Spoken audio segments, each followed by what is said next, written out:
తెలంగాణ రాష్ట్రంలో యూరియా కొరతపై రైతులలో గందరగోళం సూచించడానికి కాంగ్రెస్ ప్రభుత్వం ప్రయత్నం చేస్తుందని బీజేపీ కిషన్ మోర్చా అధ్యక్షుడు కొండపల్లి శ్రీధర్ రెడ్డి అన్నారు.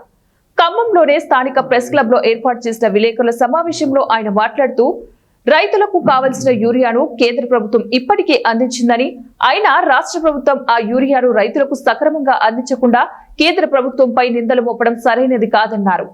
ఇంకా తెలంగాణ రాష్ట్రానికి కావాల్సిన యూరియాను సరఫరా చేయడానికి కేంద్ర ప్రభుత్వం సిద్ధంగా ఉందని తెలిపారు.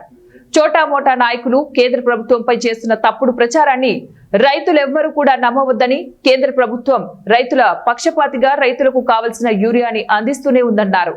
నిర్దేశించుకున్నటువంటి లక్ష్యాల మేరకు ఎక్కడ కూడా ఇబ్బంది కలగకుండా ఇలా అంతర్జాతీయ ఉద్రిక్త వాతావరణంలో ఉన్నప్పటికీ కూడా ఎర్ర సముద్రంలో మరి రవాణాలో ఉన్నటువంటి ఇబ్బందులు ఉన్నప్పటికీ కూడా ఏ రాష్ట్రానికి రైతులకు ఇబ్బంది కలగకూడదు అనేటువంటి ఉద్దేశంతో నరేంద్ర మోడీ గారి ప్రభుత్వము యూరియాను ఒక క్రమ పద్ధతిలో అన్ని రాష్ట్రాలకు సప్లై చేస్తున్నప్పటికీ కూడా తెలంగాణలో కేవలం రాజకీయ దురుద్దేశంతో కూడినటువంటి బురద జల్లేటువంటి రాజకీయాలు నడుస్తూ ఉన్నాయి.